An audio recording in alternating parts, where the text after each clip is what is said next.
నుంచి రాకేష్ రాస్తున్నారు. ఉగాది పచ్చడి పరమార్థం ఏమిటి తెలియజేయగలరు అంటూ రాస్తున్నారు.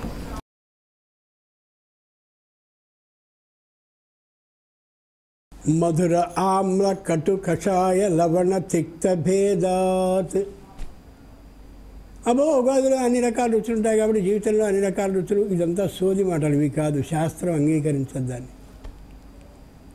చెట్ల నుంచి ఏదొచ్చాయో ఆ రుచులు ఆరిటిని కలిపితే నీ శరీరం చక్కగా ఉంటుందని చెప్పే అమోఘమైన ఆయుర్వేద రహస్యం ఇమిడినటువంటి విషయం అది. మధుర చక్కరైనటువంటి తీపి పదార్థం. మొట్టమొదటిసారిగా వచ్చినటువంటి ఏ చెరకు గడైతే ఉందో ఆ చెరకు గడ ముక్కని తీసుకోవాలి. అది చెట్టు నుంచి వచ్చినటువంటి తీపితనం తప్ప పంచదార కాదు. చాలామంది పాపం తెలియక సంప్రదాయం పంచదారతో ఉగాది పచ్చడి చేస్తారు. నేరం అది. చెరకు ముక్కని తీసుకోవాలి. ఆమ్ల అంటే పులుపు. మొట్టమొదటిసారిగా చెట్టు నుంచి వచ్చినటువంటి చింతపండుని తీసుకుని దాన్ని గట్టిగా నీళ్ళతో అలా రంగరించి అదిగో ఆ రసాన్ని కలపాలి. దీనికి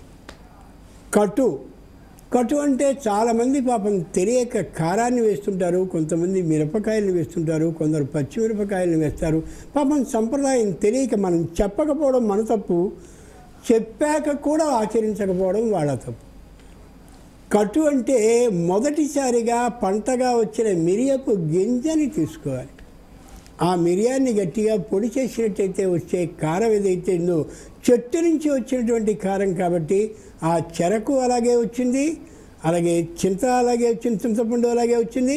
ఇప్పుడు వచ్చే మిరియము కూడా చెట్టు నుంచి వచ్చేది, ప్రకృతి నుంచి వచ్చేది మాత్రమే వాడాలి. కాబట్టి మిరియపు పొడిని వేయాలి.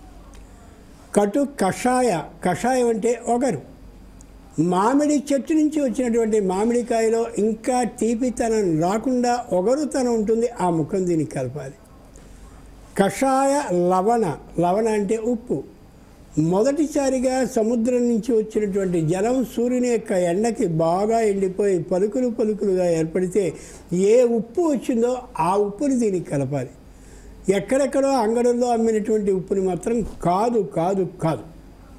తిక్త మొదటిసారిగా చెట్టు నుంచి వచ్చినటువంటి వేప పూత ఏదైతే ఉందో ఆ పూతని ఈ చేదుతనం కోసం కలపాలి.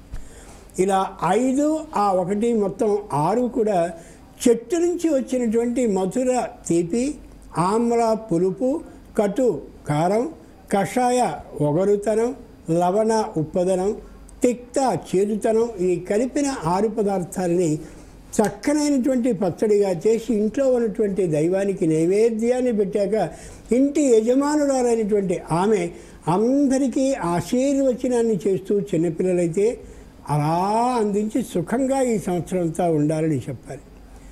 ఒకే ఓ మాట యథార్థాన్ని గమనించాలి. ఈ రోజు నుంచి ఒక్కరోజు మాత్రమే ఉగాది పచ్చడిని తీసేసుకుని చేతులు దులుపుకోవడం కాదు.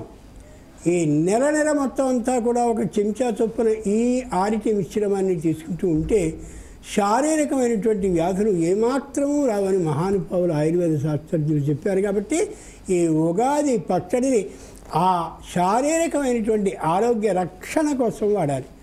భగవంతుడు మన మీద ఎంత దారిని చూపించేవాడు అంటే, భగవంతుడు లేడు అని బ్రహ్మాండమైన ఉపన్యాసం ఇచ్చినా, చూన్నట్టుగా భగవంతుడి గురించి వెళ్ళినా, ఈ 6 లోకంలో ఉండే వ్యక్తుల ఆరోగ్యాన్ని పరిరక్షించేవని గమనించి ఈ 6టిని కూడా ఈ కాలంలో వచ్చేలా చేసి వీటి ద్వారా ఈ తినండిరా ఆరోగ్యాన్ని పరిరక్షించుకోండిలా చేసుకోండిరా అని చెప్తున్నా అంటే ఎంత గొప్పవాడో చూడండి.